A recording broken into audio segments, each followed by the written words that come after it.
This happened several summers ago when I was still living in my childhood home with my parents. I was 17. One random weekend, my parents went away for a few days without taking me with them, which was pretty much unheard of. They're the kind of people who are always at home, constantly keeping the house in order and rarely ever taking time away for themselves. In all my years living there, I couldn't remember a single time they'd ever gone away together like that. Naturally, I decided to take advantage of the rare opportunity, and I invited over MJ, my girlfriend at the time, to spend the weekend. It felt like a once-in-a-lifetime chance to have the house to myself without any interruptions. MJ had this playful, devious side to her that made every moment feel a little more exciting than it should have been. Admittedly, that's one of the reasons why we didn't work out, but I'm not going to open that can of worms right now. Knowing her, I should have been able to predict what was going to happen that night. As soon as she saw my heated pool glowing away in the backyard, her eyes lit up with a spark of mischief. She told me we should skinny dip, grinning like it was the most obvious idea in the world. I told her my neighbors would see, but she pestered me and made the very good point that we'd probably never get the chance again. We had gone swimming many times, but I'd never done something that devious before. At least I hadn't. I was always the well-behaved, polite kid growing up. Even now, I sometimes scold myself for being too nice. Anyway, it took a lot of convincing for me to agree, but MJ had a way about her. Her enthusiasm was contagious, and before long, we were in the pool, laughing and splashing under the night sky. It was actually a really romantic moment, as cheesy as that sounds. The water was warm against the cool summer air, and everything felt perfect, almost surreal. Let me quickly describe the house. The pool was right outside the large bay windows that overlooked the living room. Because it was so dark outside and the lights inside were still on, we had a perfect view into the house. It was like looking into a lit-up dollhouse. I'm sorry if that doesn't make sense, but if you saw a picture, you'd get what I'm talking about. For a while, that view made me feel safe, like we were still connected to the house even while we floated outside in our own little bubble. That comfort didn't last long, though. At one point, as MJ was talking about something, I don't even remember what, I glanced up at the windows and froze. I saw the last thing I expected to see. On one of the far living room walls was a shadow. It was faint but distinct, and I knew it was definitely a shadow because of how it was moving. I watched in horror as it moved out of sight, like someone was walking deeper into the house. My heart started pounding. I felt a surge of panic, but I didn't want to scare MJ. I whispered to her that we needed to get out of the pool. She didn't question me. She just quickly followed my lead as I tried to get out of the pool and dry off as discreetly as possible. I told MJ to hide in the pool house, turn off the light, and stay completely silent until I came back. Her playful demeanor was completely gone. I could tell she was freaking out, but she was doing a really good job keeping it together. She nodded and slipped into the pool house without another word. I opened the back door as quietly as I could and stepped into the kitchen. I was going to handle the situation myself. That's just how my parents had raised me. I grabbed a knife off one of the cutting boards and started moving through the house. Someone had definitely been in there. That much was obvious. I started noticing small, subtle signs that didn't make any sense to me. A chair in the dining room was slightly pulled out, like someone had been sitting there. A picture frame on the wall was crooked. A coffee mug I didn't remember using was sitting on the counter. Stuff like that. Stuff that no rational robber would ever waste time doing. As I moved through the house, I started considering the possibility that it wasn't a robber I was looking for. My heart rate must have been insane at that point. I thought I was going to be tackled every 5 seconds, but nothing ever happened. I checked every room on the ground floor, but I didn't find anyone. All the doors were locked, and all the windows were shut tight. It didn't make any sense. If someone had been inside, where were they now? The more I wandered around the house, the more my masculine bravado disappeared. At one point, I just got fed up and decided to call the police.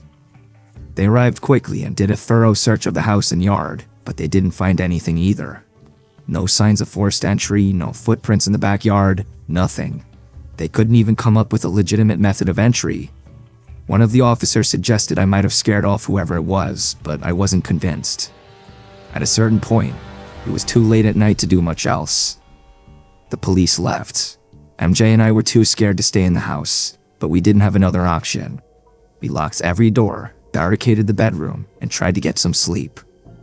Around 4 a.m., I woke up to the sound of creaking floorboards above me. At first, I thought I was imagining it, but the noise was way too obvious. Someone was moving upstairs. I listened for a while longer and started hearing footsteps moving down the stairs, like whoever it was trying to make their way outside. Adrenaline surged through me as I grabbed the knife I'd left on the nightstand. I told MJ to stay put and bolted out of the room. I moved as quickly and as quietly as I could, but by the time I reached the front door, it was wide open. Whoever had been inside was gone. I didn't even bother calling the police again. There was nothing they'd be able to do anyway. I just made sure all the doors were locked and went back to bed. The next morning, the full extent of the intrusion hit me. All of our kitchen knives were missing. All of them, which was definitely not something a rational person would do. They'd also taken smaller items, some cash, a few watches, random electronics, but it was the knives that haunted me. It felt like whoever had been inside had left a message, though I couldn't figure out what it was. When my parents came home and I told them what happened, they were surprisingly understanding. I'm not one to scare easily, never have been, so this experience honestly didn't affect me much. But even now, I still sometimes acknowledge how strange it all was. I was never able to figure out how that person had gotten inside, or where they had been hiding while the police searched the house. This is always going to be one of those odd things that just sticks with a person forever.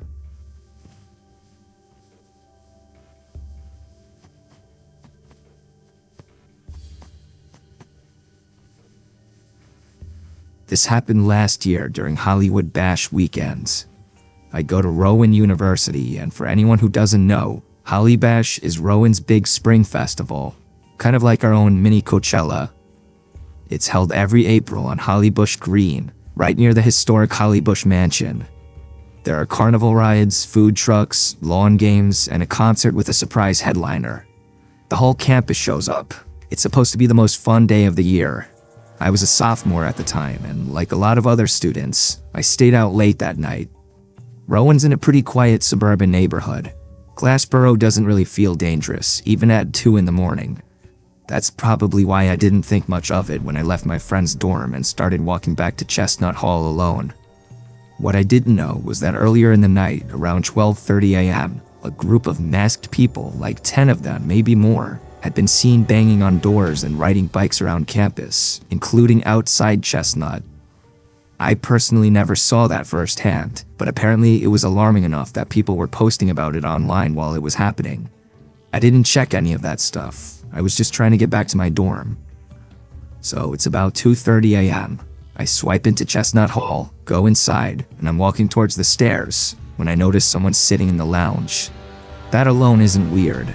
It's a college dorm. People are up all the time, but the guy was wearing a mask, not a COVID mask, like a full-on black ski mask, and he wasn't doing anything, just sitting there, dead silent. It took me a second to process. I actually paused near the entrance of the lounge, kind of frozen. It didn't make sense. I had no idea what he was doing there or why he was masked, but it genuinely freaked me out.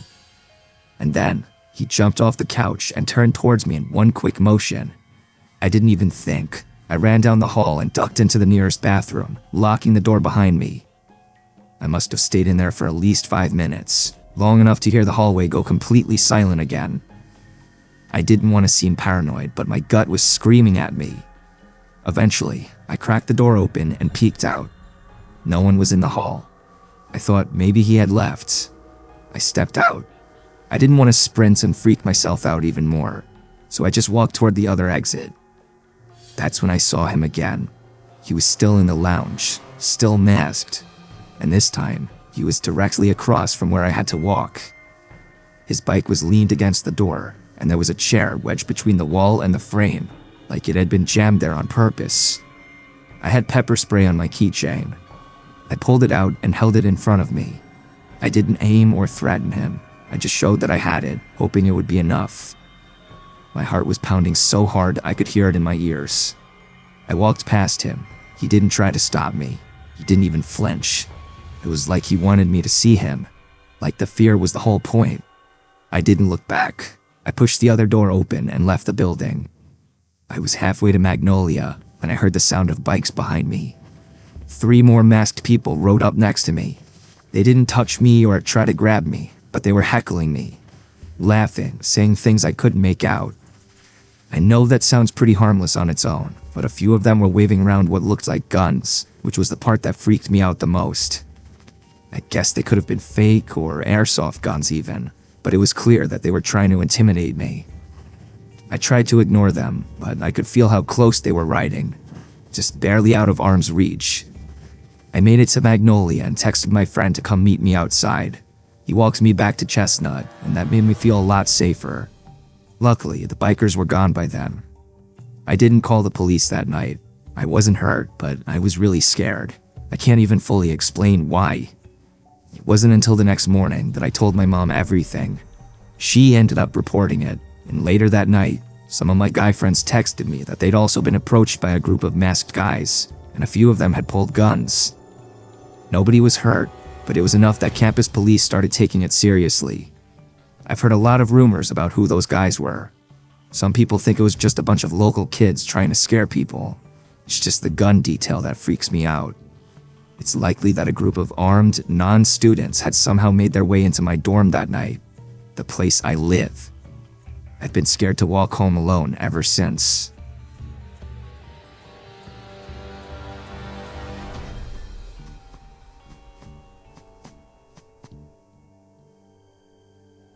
This story happened 2 summers ago, back when I was still dating Amanda.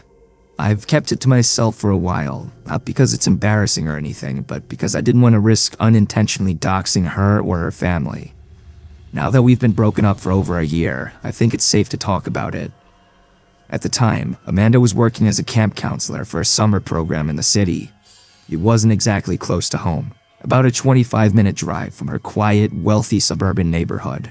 But she loved the job for reasons I still don't fully understand. I always thought it was a little beneath her, especially considering her aspirations in life. I wasn't going to be a jerk and outright say that. Her house was exactly what you'd picture for a family in that kind of area. Big yard, 3 stories, high ceilings, and enough space to host just about any event. That's why when the camp counselors were deciding where to host their end of summer party, Amanda's house was the obvious choice. I'm probably making it sound like that was the first time she hosted camp-related parties, but that's not really the case. It just so happened that it was my first time experiencing one since I hadn't been dating her the previous summer. Her parents were out of town that weekend. They were always out of town, really. I don't want to get too deep into it out of respect, but Amanda's family dynamic was odd. Her relationship with her parents more closely resembled that of 3 colleagues rather than 3 family members. Everything was very transactional, and it was blatantly obvious to any onlooker that all 3 of them were versions of the same narcissistic, insecure person, even though they despised being compared to each other. That description's honestly a little harsh. Her dad was pretty chill, and I honestly missed the guy. But, feelings. Anyway, the party was packed. Dozens of people crowded into the house and spilled out into the backyard. The vibe was lively and fun, and most of the guests were friendly and easygoing. Well, except for one guy, Pete. From the moment he showed up, I had a bad feeling about him. He was loud, overly confident, and spent way too much time talking to Amanda. It wasn't just small talk either. It was full-on flirting. He wasn't even trying to hide it. I felt disrespected, but I didn't want to make a scene. Amanda and I had been dating for a while, and while I trusted her most of the time, she had a bad habit of being a little too friendly with other guys. It was a sore spot in our relationship, and I knew bringing it up would only cause problems. I didn't want to come off as insecure, so instead of confronting Pete directly, I came up with a different plan. I started acting overly friendly toward him. Every time he finished a drink, I offered him another. We talked, laughed, and before long, Pete was drinking faster than he probably should have been. I don't exactly have the build of a heavy drinker, but the Irish and Mexican in my blood means my alcohol tolerance is always going to be absurdly high. My plan was to get him so wasted that he either made a fool of himself and the problem took care of itself, or he fell asleep and the problem took care of itself. It was a win-win. I was kind of surprised to discover that my plan had actually worked, and sooner than expected too. By midnight, he was passed out on the basement couches, drooling into a pillow. I was smug about it, but Amanda saw right through me.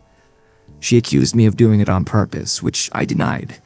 After some tense back and forth, I finally admitted that I may have played a small role in it. We argued a little, but it wasn't anything serious. Just another disagreement to add to the pile. Still, I couldn't shake the feeling that my petty stunt had put a damper on the night. As the party wore on, the house got louder, messier, and more chaotic. I needed a break, so I stepped outside to get some air. The driveway was cool and quiet, a nice contrast to the noise inside. I was leaning against Amanda's car, just staring up at the stars, when I noticed someone standing at the far edge of the property. The figure was motionless, just standing there in the dim glow of one of the street lamps. I squinted, trying to make out who it was. When they didn't move, I decided to approach them. It was probably the liquid confidence that made me do it. I don't think I would have done it otherwise. I asked, "Hey, can I help you?" trying to sound friendly, but a little assertive. The figure took a few slow steps towards me before stopping. It was definitely a man, that much I could tell, but I couldn't make out any notable features since it was so dark. He didn't answer my question. Instead, he asked, "Are your parents home?" The question threw me off. It wasn't just what he asked, it was how he said it, like he already knew the answer. Before I could respond, he repeated his question, this time name-dropping Amanda's parents. He knew who they were. That was enough to turn the unease I'd been feeling into full-blown suspicion. I lied and told the guy my parents were inside, even though part of me thought he knew I didn't live there and that I was lying. Still, I thought maybe I could deter him from doing whatever he was gonna do. The guy nodded and just said okay, before turning and walking away. I expected him to head to a car or another house, but he didn't. Instead, he walked straight down the street, disappearing into the darkness. I watched him for as long as I could, but it was too dark to tell where he went. Something about it didn't sit right with me, but I tried to brush it off. I went back inside and ended up in the basement playing ping pong with a few other people. Amanda had a pool table upstairs, so most of the crowd was up there, leaving the basement quieter. I didn't feel like being my usual fun, social self, so I preferred the quieter atmosphere where I could actually hear people talking. At some point, I heard the doorbell ring. At first, I didn't think much of it. This was a party after all, so people coming and going wasn't anything out of the ordinary. But something in my subconscious was tugging at my brain, like there was something I was missing.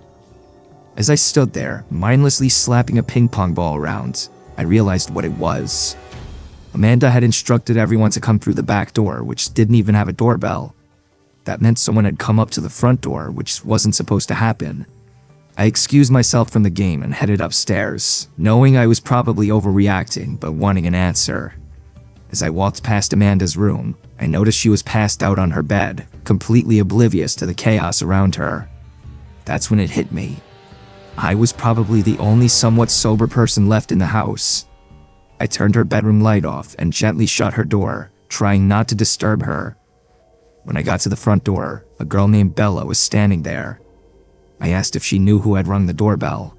She was belligerently drunk, so getting a coherent response out of her was about as easy as getting one out of a squirrel. That girl was also pretty brain-dead sober, which didn't help matters. Eventually, she said that there was some old guy at the door who claimed to be a family friend and needed to return something he borrowed. In response to that, I yelled, "You let him in?" She shrugged her shoulders and walked away, presumably to go spin the roulette wheel on which random guy she would be bringing home that night. I ran upstairs to Amanda's parents' room, and my worst fears were confirmed. Drawers were pulled open, jewelry boxes were empty, and the closet looked like it had been ransacked. That guy had robbed them. I figured he was already gone. I mean, the jewelry boxes were empty, the drawers were ransacked. It looked like he had taken what he had come for. I was about to head back downstairs when I noticed something move in the mirror on the back of the door. It was just a quick shift, like someone ducking out of view behind me. I turned around, but I wasn't fast enough. The guy tackled me before I even saw his face. He knocked the wind out of me as the two of us hit the ground, and I couldn't breathe. The guy started clawing at my shirt like he was trying to rip it off of me. With all the strength I had, I managed to push him off, but it was more panic than strength. He got up and sprinted straight across the room, dove out one of the open windows, and landed on the roof with a thud. I ran to the window just in time to see him drop into the side yard and take off running. I didn't chase him. I wouldn't have been able to catch him anyway. I just stood there, trying to process what had happened and catch my breath. The damage was done. He was gone. But the encounter took its toll. I didn't want to stay up any longer and chaperone everyone. I didn't want to be the guy to kick everyone out either, though. So I actually called the police and told them to help me kick everyone out.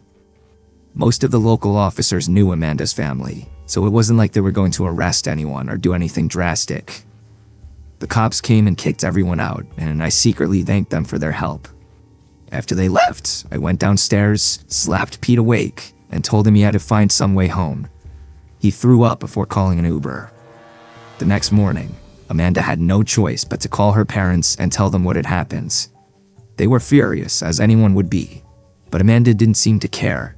She had always been rebellious, brushing off authority like it was beneath her. They didn't even bother calling the police. The house had no cameras, and they figured it would be a waste of time. I'm still not sure how that guy knew Amanda's parents weren't home. Part of me thinks whoever robbed them knew them in some capacity. Looking back, that night revealed more about Amanda than I wanted to admit. Her indifference, her carelessness, it was all a red flag I should have taken more seriously. Hindsight, as they say, is 20/20.